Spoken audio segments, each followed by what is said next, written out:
Hello दोस्तों, आप सभी लोगों का मेरे चैनल में आप लोगों का बहुत बहुत स्वागत है।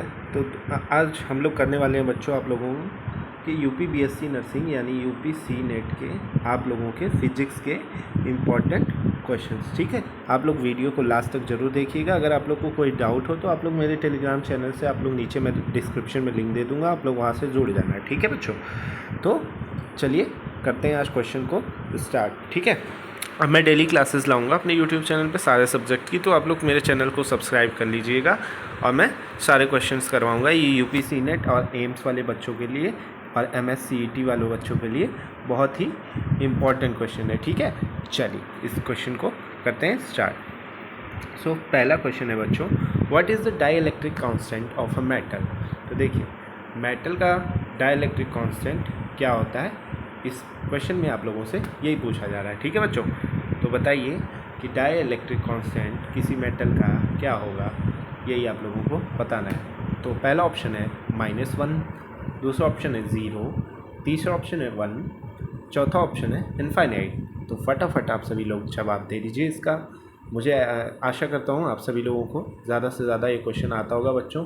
तो चलिए इसका आंसर देखते हैं क्या होता है। तो देखिए बच्चों, जो डाइइलेक्ट्रिक कांस्टेंट जो एक मेटल का होता है वो बच्चों इनफाइनाइट होता है। ठीक है, इनफाइनाइट होता है। सो करेक्ट ऑप्शन क्या हो जाएगा बच्चों, करेक्ट ऑप्शन हो जाएगा इसका D is the right option. ठीक है, चलिए दूसरा क्वेश्चन करते हैं। अब दूसरे क्वेश्चन की ओर बढ़ते हैं। तो बच्चों दूसरा क्वेश्चन है, the property which differentiate two kinds of charges is called. देखिए, ऐसी कौन सा प्रॉपर्टी है जो कि दो चार्जेस यानी कि प्रोटॉन इलेक्ट्रॉन या कोई भी दो चार्जेस आप लोग ले लीजिए। ठीक है, या तो पॉजिटिव चार्ज ले लीजिए, नेगेटिव चार्ज, सॉरी मैंने प्रोटॉन इलेक्ट्रॉन बोल दिया, पॉजिटिव और नेगेटिव चार्ज। ठीक है, तो चलिए ये दो चार्जेस जो होते हैं इन दोनों को कैसे डिफ्रेंशिएट किया जा सकता है, मतलब कैसे अलग किया जा सकता है। जैसे पॉजिटिव और आप लोग का नेगेटिव, इन दोनों को डिफ्रेंशिएट आप लोग कैसे कर सकते हैं, इस क्वेश्चन में यही पूछा गया है। तो चलिए ऑप्शन पढ़ते हैं और देखते हैं इसका करेक्ट ऑप्शन क्या होता है। देखिए, पहला ऑप्शन है इक्वालिटी ऑफ चार्ज, दूसरा ऑप्शन है पोलैरिटी ऑफ चार्ज, तीसरा ऑप्शन है फ्रैक्शन ऑफ चार्ज और चौथा ऑप्शन है नन ऑफ द ऑप्शन। तो चलिए फटाफट आप सभी लोग जवाब दे दीजिए इसका। आशा करता हूँ आप सभी लोगों को जवाब इसका आता होगा। तो देखिए बच्चों, पहला है इक्वालिटी ऑफ चार्ज। तो क्या आप लोगों को लगता है इक्वालिटी ऑफ चार्ज हो सकता है? दूसरा ऑप्शन है पोलैरिटी ऑफ चार्ज, तीसरा है फ्रैक्शन ऑफ चार्ज, चौथा नन ऑफ। फिर से एक बार आप लोगों को क्वेश्चन एक्सप्लेन करता हूँ। ठीक है, देखिए, ऐसी कौन सी प्रॉपर्टी है किसी चार्ज की जो कि जैसे दो काइंड के चार्ज हैं, मतलब दो प्रकार के, दो विभिन्न प्रकार के आपके चार्ज हैं, मान लीजिए पॉजिटिव और नेगेटिव। तो उन दोनों को डिफ्रेंशिएट करने के लिए कौन सी प्रॉपर्टी इसके लिए रिस्पॉन्सिबल होगी। ठीक है, यही आप लोगों को इस क्वेश्चन में बताना है। तो चलिए देखते हैं इसका करेक्ट ऑप्शन क्या होगा। तो बच्चों इसका करेक्ट ऑप्शन आप लोगों का हो जाएगा पोलैरिटी ऑफ चार्ज, यानी कि B option is the right option. ठीक है बच्चों, चलिए तीसरा क्वेश्चन की ओर बढ़ते हैं। तीसरा क्वेश्चन है बच्चों, a surface that has the same electrostatic potential at every point on it is known as. ठीक है, मान लीजिए कोई सरफेस है, जैसे मान लीजिए ये आप लोगों का एक सरफेस हो गया। ठीक, ये आप लोगों का सरफेस हो गया। ठीक है, यहाँ पे मान लीजिए एक चार्ज यहाँ, एक चार्ज यहाँ, एक चार्ज यहाँ, एक ऐसा बारी बारी ढेर सारे चार्जेस हैं बच्चों। ठीक है, अब मान लीजिए ये एक पॉइंट हो गया, ये एक पॉइंट हो गया, ये पॉइंट, ये पॉइंट, ये पॉइंट, ये पॉइंट, ये पॉइंट। इन सारे पॉइंट पे अगर आप लोगों का सेम इलेक्ट्रोस्टैटिक पोटेंशियल होगा, सारे पॉइंट्स पे किसी चार्जेस के सारे पॉइंट पे आप लोगों का सेम इलेक्ट्रोस्टैटिक पोटेंशियल होगा, तो उसको हम लोग क्या बोलेंगे, यही इस क्वेश्चन में पूछा है। ठीक है, चलिए ऑप्शन देखते हैं। अब पहला ऑप्शन है इक्वल पोटेंशियल सरफेस, दूसरा ऑप्शन है सेम पोटेंशियल सरफेस, तीसरा ऑप्शन है इक्वी मैग्नेटिक ट्यूड सरफेस, चौथा ऑप्शन है इक्वी पोटेंशियल सरफेस। देखिए, पहला इक्वल पोटेंशियल सरफेस, दूसरा है सेम पोटेंशियल सरफेस, तीसरा इक्वी मैग्नीट्यूड सरफेस, चौथा है इक्वी पोटेंशियल सरफेस। तो देखिए इसका करेक्ट ऑप्शन क्या हो जाएगा बच्चों आप लोगों का, इक्वी पोटेंशियल सरफेस। जैसा कि आप लोग जानते हैं कि इक्वी पोटेंशियल जो सरफेस होता है उसमें सारे पॉइंट पे आप लोगों का सेम इलेक्ट्रोस्टैटिक पोटेंशियल होगा। ठीक है, चलिए नेक्स्ट क्वेश्चन करते हैं, समझते हुए चलिएगा आप लोग। बारी बारी अगर आप लोग को कोई डाउट हो तो आप लोग कमेंट बॉक्स में ज़रूर पूछ लीजिएगा। और अगर आप लोगों को और सारे क्वेश्चंस करने हों, और सारे क्वेश्चंस चाहिए हों, तो मेरे टेलीग्राम चैनल ज्वाइन कर लीजिएगा। वो आप लोगों का पब्लिक ग्रुप है, आप लोग वहाँ से डायरेक्टली मेरे से वहाँ पे आप लोग कांटेक्ट कर सकते हो, या आप वहाँ मैसेज कर दीजिएगा जो भी आप लोग को डाउट हो। मैं सबके मैसेजेस सीन कर रहा हूँ, ठीक है। चलिए नेक्स्ट क्वेश्चन की ओर बढ़ते हैं। नेक्स्ट क्वेश्चन है the electric potential inside a conducting sphere. कोई मान लीजिए स्फीयर है, ठीक है, कोई मान लीजिए स्फीयर है, ठीक, स्फीयर, उसके अंदर जो इलेक्ट्रिक पोटेंशियल होगा वो क्या होगा, ये इस क्वेश्चन में आप लोगों से पूछ रहा है। तो पहला ऑप्शन है बच्चों आप लोगों का ज़ीरो, पहला ऑप्शन है ज़ीरो। दूसरा ऑप्शन है increases from centre to the surface. तीसरा ऑप्शन है decreases from centre to surface. चौथा ऑप्शन है remain constant from centre to surface. फटाफट बता दीजिए। देखिए पूछा गया क्वेश्चन में, फिर से बताता हूँ आप लोगों को। कोई एक कंडक्टिंग स्फीयर है, मान लीजिए एक कंडक्टिंग सरफेस है, स्फीयर है, मान लीजिए एक बॉल है, बॉल को समझ लीजिए एक कंडक्टिंग स्फीयर है, उसके अंदर इलेक्ट्रिक पोटेंशियल जो होगा वो क्या होगा, यही इस क्वेश्चन में आप लोगों को पूछा है। पहला ऑप्शन दे दिया है जीरो, दूसरा ऑप्शन दे दिया है increases from centre to surface. मान लीजिए जो बॉल के मिड में जो सेंटर है वहाँ से सरफेस की तरफ इंक्रीज़ करेगा, या जो आप लोगों के बॉल में मिड में सेंटर है उससे सरफेस की तरफ डिक्रीज़ करेगा, या सेम रहेगा। यही चार ऑप्शन आप लोगों को हैं। तो देखिए हमेशा आप लोगों को जो स्फीयर रहेगा वहाँ पे सेंटर से लेके सरफेस तक हमेशा आप लोगों का रीमेन कांस्टेंट रहेगा, यानी कि हमेशा बराबर ही रहेगा, ठीक है। तो यानी कि उस हिसाब से D option is the right option, ठीक है बच्चों। चलिए आ जाइए नेक्स्ट क्वेश्चन करते हैं। अब नेक्स्ट क्वेश्चन करते हैं, why audio signal can not be transmitted. जैसे चल ये है, पूछा है कि ऑडियो सिग्नल्स जो होते हैं, ठीक है, वो क्यों नहीं ट्रांसमिट होते हैं, मतलब एक जगह से दूसरी जगह ट्रैवल क्यों नहीं कर पाते हैं। जैसे आप लोग ट्रांसमिट का मतलब ये है कि ट्रांसमिट का मतलब जैसे आप लोग फ़ोन कॉल्स करते हो तो वो एक ट्रांसमिशंस होते हैं, ठीक है, ट्रांसमिशंस होते हैं। तो वैसे ही ये भी पूछ रहा है कि ट्रांसमिट क्यों नहीं हो पाते हैं ऑडियो सिग्नल, ये। तो अब इसमें देखिए ऑप्शन लिख लीजिए, because it has more noise, क्या उसमें बहुत ज़्यादा ध्वनि होती है, या दूसरा है ऑप्शन है the length of the transmitting antenna is very small, क्या जो ट्रांसमिटिंग का एंटीना होता है वो बहुत छोटा होता है उसकी वजह से, या the length of transmitting antenna is very large, या ट्रांसमिटिंग एंटीना जो होता है वो बहुत लार्ज होता है, या चौथा option the signal can not B amplified for single communication, for distance communication. चलिए फटाफट इसका जवाब दे दिए। बहुत ही इजी क्वेश्चन है, बहुत ही इजी क्वेश्चन है, आप लोग थोड़ा सा दिमाग लगाओगे तो बहुत ही आप लोग इजीली कर लोगे। तो चलिए मैं इसका आंसर आप लोगों को बता देता हूँ। तो देखिए जब डिस्टेंस कम्युनिकेशन होता है तो उसमें क्या होता है, सिग्नल जो होता है आप लोग का एम्पलीफाइड नहीं होगा, तो उसकी वजह से ऐसा होता है। सो यानी कि D option is the right option, ठीक है बच्चों। चलिए नेक्स्ट क्वेश्चन देखते हैं। चलिए कोई भी डाउट हो आप लोग ज़रूर पूछ लीजिएगा कमेंट बॉक्स में, और लास्ट तक आप लोग सारे क्वेश्चन करते रहिएगा। मैं डेली क्वेश्चन आऊँगा, और पिछली बार भी का काफ़ी अच्छा रिजल्ट था हमारा, तो आप लोग ज़रूर पढ़िए हमारे। और मैं अपने ग्रुप पे क्विजेस करवाऊँगा टेलीग्राम चैनल पे, तो आप लोग वहाँ ज़रूर ज्वाइन कर लें टेलीग्राम ग्रुप, ठीक है बच्चों। चलिए नेक्स्ट क्वेश्चन देखते हैं, what happens to the satellite speed when the height of the satellite orbit gets lower. देखिए अगर कोई सैटेलाइट स्पीड को क्या होगा अगर सैटेलाइट ऑर्बिट्स नीचे आएगी, ठीक है, जितनी सैटेलाइट नीचे आएगी और उसकी स्पीड क्या होगी, बढ़ेगी, घटेगी, सेम रहेगी, क्या होगा। जैसे कि जब कोई सैटेलाइट ऑर्बिट से लोअर आ रही है यानी नीचे की तरफ आ रही है, तो सैटेलाइट की स्पीड बढ़ेगी या घटेगी, बढ़ेगी या घटेगी बच्चों, बढ़ेगी घटेगी या बराबर रहेगी, बता दो बच्चों, फटाफट बता दो आप सभी लोग, बढ़ेगी या घटेगी, या रीमेन कांस्टेंट रहेगी, बराबर रहेगी। चलो बच्चों बता दो फटाफट, देखते हैं इसका करेक्ट ऑप्शन क्या होता है। चलिए, या चौथा ऑप्शन है बोथ ए एंड बी, यानी बढ़ेगी भी घटेगी भी। आप सभी लोग बता दो इसका आंसर। चलिए देखते हैं। देखिए बच्चों हमेशा ऊपर से नीचे अगर जब भी आएगी आप लोगों की सैटेलाइट, तो उसकी स्पीड क्या होगी, बराबर ही होगी, ठीक है, ठीक है बच्चों। ठीक है, चलो आ जाओ नेक्स्ट क्वेश्चन करते हैं। कोई भी डाउट हो तो आप लोग कमेंट बॉक्स में ज़रूर पूछ लेना। चलो मैं थोड़ा फास्ट क्वेश्चन करवा रहा हूँ, ठीक है। तो चौथा नेक्स्ट क्वेश्चन है, अकॉर्डिंग टू क्लासिकल थ्योरी, जो आप लोग की क्लासिकल थ्योरी है उसके according the circular part of electron is, यानी कि जो आप लोगों की क्लासिकल थ्योरी है उसके अकॉर्डिंग जो सर्कुलर पाथ होता है इलेक्ट्रॉन का वो कैसा होता है, सर्कुलर होता है या पैराबोलिक होता है, स्पाइरल होता है या स्ट्रेट लाइन होता है। फिर से क्वेश्चन देख लीजिए, जो क्लासिकल थ्योरी है आप लोगों के उसके अकॉर्डिंग सर्कुलर पाथ जो होता है इलेक्ट्रॉन का वो कैसा होता है, कैसा होता है बच्चों बता दो फटाफट। सर्कुलर होता है, पैराबोलिक होता है, स्पाइरल होता है, स्ट्रेट लाइन होता है। क्लासिकल थ्योरी के अकॉर्डिंग जो आप लोगों का पाथ ऑफ इलेक्ट्रॉन होता है वो कैसा होता है, circular, parabolic, spiral, straight line. चलो देखते हैं इसका आंसर क्या होगा फटाफट बच्चों।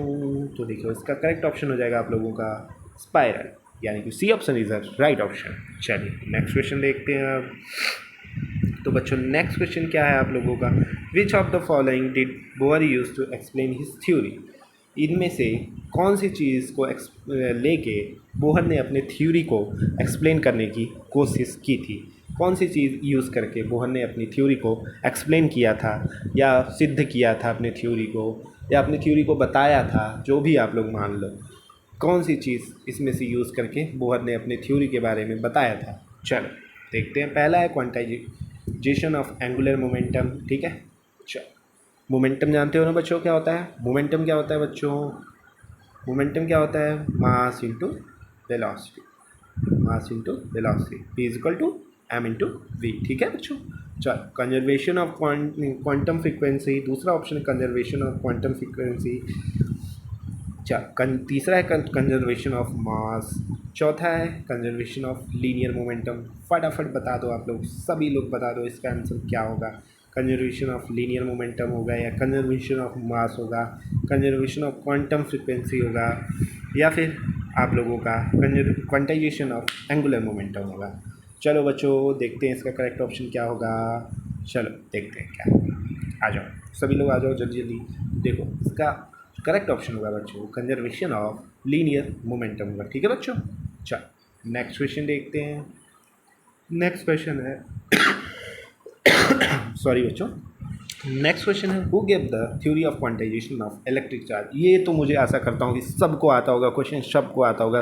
तो बच्चों ये क्वेश्चन आप लोग जरूर कर लोगे, एकदम बहुत ही इजी क्वेश्चंस आते हैं आप लोगों के यूपीसी नेट में, आप लोगों को ज़्यादा चिंता करने की ज़रूरत नहीं है बच्चों, ठीक है। आप लोग बस हमारे क्वेश्चन हमारे चैनल से जुड़े रहिए और लास्ट तक बस आप लोग सॉल्व क्वेश्चन करते रहिए, क्वेश्चन डेली प्रैक्टिस करते रहिए, 100 150 200 क्वेश्चन सॉल्व करते रहिए, हर सब्जेक्ट के 50 मिनिमम क्वेश्चन डेली लगाते रहिए, आप लोग इजीली आप लोग एग्ज़ाम क्वालिफाई कर लेंगे, ठीक है। देखते हैं तो theory of quantization of electric charge किसने दिया था, जे थॉमसन ने दिया था, विलियम क्रॉक्स ने दिया था, आर एम मिल्टन ने दिया था, विलियम हॉलबॉक्स ने दिया था। चलो बच्चों फटाफट बता दो आप सभी लोग, जे थॉमसन ने दिया था या विलियम क्रॉक्स ने दिया था या आर एम मिल्टन ने दिया था या विलियम हॉलबॉक्स ने दिया था। तो देखो बच्चों बहुत ही इजी क्वेश्चन था ये, आशा करता हूँ कि आप सबको इसका आंसर आता होगा। तो इसका करेक्ट ऑप्शन क्या हो जाएगा बच्चों, आर ए मिलिकन, यानी कि C option is the right option, ठीक है। चलो आ जाओ नेक्स्ट क्वेश्चन देखते हैं, which of the following metal is not sensitive to visible light, इनमें से कौन सा मेटल है जो कि सेंसिटिव नहीं होता है विजिबल लाइट से, ठीक है। इनमें से कौन सा मेटल है जो कि सेंसिटिव नहीं होता है विजिबल लाइट से, ठीक है। चलो ऑप्शन देखते हैं, रुबिडियम, सोडियम, सीजियम, कैडमियम, ठीक है। चलो तो देखते हैं, देखो रुबिडियम जो होता है वो ऐसे भी पूछ सकता है आरबी, ठीक है। आरबी का मतलब रुबिडियम, सोडियम मतलब Na, ठीक है। सी आप लोग इसका शॉर्ट फॉर्म वाला भी याद कर लेना, ठीक है। सीजियम का मतलब CS capital C small, cadmium का मतलब CD, ठीक है, कैडमियम, ओके। चल शॉर्ट फॉर्म भी पूछ सकता है बच्चों, तो आप लोग सब कुछ और एटॉमिक नंबर, एटॉमिक मार्क्स आप लोग सारे पीरियोडिक टेबल पे टोटल 118 एलिमेंट्स के ज़रूर याद कर लेना, एटॉमिक नंबर, एटॉमिक मास और जो ऑक्सीडेशन नंबर है उसका, ठीक है, उसको ज़रूर याद कर लेना है। ये सारी चीज़ें आप लोगों की एग्ज़ाम में बहुत पूछ सकती है, so it is very important for your chemistry, ठीक है। चलो केमिस्ट्री के लिए भी एज वेल एज फिजिक्स के लिए भी। चलो अब स्टार्ट करते हैं। तो देखते हैं इसका करेक्ट ऑप्शन क्या होगा बच्चों। तो इसका करेक्ट ऑप्शन हो जाएगा बच्चों कैडमियम। ठीक है, ऐसा मेटल जो कि सेंसिटिव होता है किसके थ्रू। क्या क्वेश्चन था आप लोगों का, देखिए विजिबल लाइट में सेंसिटिव होता है, ऐसा कौन सा मेटल है। ठीक है, तो कौन सा मेटल है बच्चों, कैडमियम। ठीक है, चलो आ जाओ नेक्स्ट क्वेश्चन देखते हैं। नेक्स्ट क्वेश्चन है the dimensional formula of half M B square. देखो हाफ एम बी स्क्वायर किसका होता है, काइनेटिक एनर्जी। काइनेटिक एनर्जी, ठीक है, kinetic energy is equal to half M B square. चलो इसका ऑप्शन देखते हैं, M two L T, M L two T, या फिर M L T minus two, M L two T minus two. चलो बता दो। देखो हाफ एम बी स्क्वायर होता है तो मास का ले लो आप लोग और वेलोसिटी का ले लो। ठीक है, फिर जब वेलोसिटी ऊपर जाएगी तो आप लोग मल्टीप्लाई हो जाएगा। ठीक है, उस अकॉर्डिंग आप लोगों का करेक्ट ऑप्शन क्या हो जाएगा बच्चों, M L two T minus two is the right option. ठीक है बच्चों, चलो अब हम लोग देखते हैं next question. Which of the following pair of physical quantity have the same dimensions. इनमें से कौन सी फिजिकल क्वांटिटी है जिनका की डायमेंशन सेम है। ठीक है, यह इस क्वेश्चन में पूछा गया कि इनमें से ऐसी कौन सी क्वांटिटी है जिन दो क्वांटिटी का डायमेंशन बिल्कुल सेम है। ठीक है, चलो देखते हैं। वर्क एंड पावर का होता है, मोमेंटम एंड एनर्जी का होता है, फोर्स एंड पावर का होता है, वर्क एंड एनर्जी का। चलो बच्चों फटाफट बता दो, फटाफट बता दो। मे बी ये आप लोगों का लास्ट क्वेश्चन हो सकता है, तो आप लोग बहुत ही एनर्जी के साथ बता दो ये सारे क्वेश्चंस। देखते हैं, और आप लोग कमेंट में ज़रूर बताइएगा आप सभी लोगों के टोटल क्वेश्चन में से कितने क्वेश्चन सही हुए थे 15 क्वेश्चन में से। ठीक है बच्चों, बताइएगा। अभी आप लोगों के 3 क्वेश्चन और बाकी हैं। चलो तो देख लेते हैं इसका क्या होगा। तो इसका करेक्ट आंसर हो जाएगा बच्चों आप लोगों का वर्क एंड एनर्जी। ठीक है, आप लोग कमेंट बॉक्स में ज़रूर बताइएगा आप लोग के टोटल क्वेश्चन कितने सही हुए हैं। और टेलीग्राम चैनल ज्वाइन करना ना भूलिएगा बच्चों। टेलीग्राम चैनल आप लोगों को नीचे डिस्क्रिप्शन में लिंक दे दूंगा मैं। चलिए नेक्स्ट क्वेश्चन है, L T minus two is the dimension of which of the following quantity. L T minus to किसका डायमेंशन होता है, किस फिजिकल क्वांटिटी का। पावर का होता है, एक्सेलरेशन का होता है, मोमेंटम का होता है, या डेंसिटी का होता है। बता दो एल टी माइनस टू किसका डायमेंशन होता है, एल टी माइनस टू किसका डायमेंशन होता है। बता दो बच्चों, फटाफट बता दो। अच्छा देखते हैं, आ जाओ। तो एल टी माइनस टू होता है बच्चों एक्सेलरेशन का। ठीक है, एक्सेलरेशन का क्या होता है, L T minus two is a dimensional formula of your acceleration. Acceleration का कैसे होता है बच्चों, force equal to mass into acceleration होता है। जब एक्सेलरेशन आप लोग उधर ले जाओगे तो क्या हो जाएगा बच्चों, जब एक्सेलरेशन इज इक्वल टू आप लोगों का फोर्स अपॉन मास हो जाएगा, या मास अपॉन फोर्स। ठीक है, चलो नेक्स्ट क्वेश्चन देखते हैं। Which of the following is known as the real law of motion.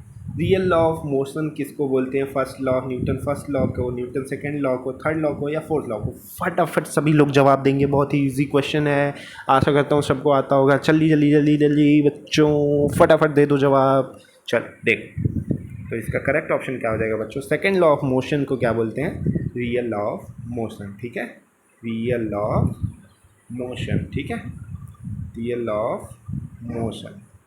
Okay बच्चों, चलो आ जाओ नेक्स्ट क्वेश्चन देखते हैं।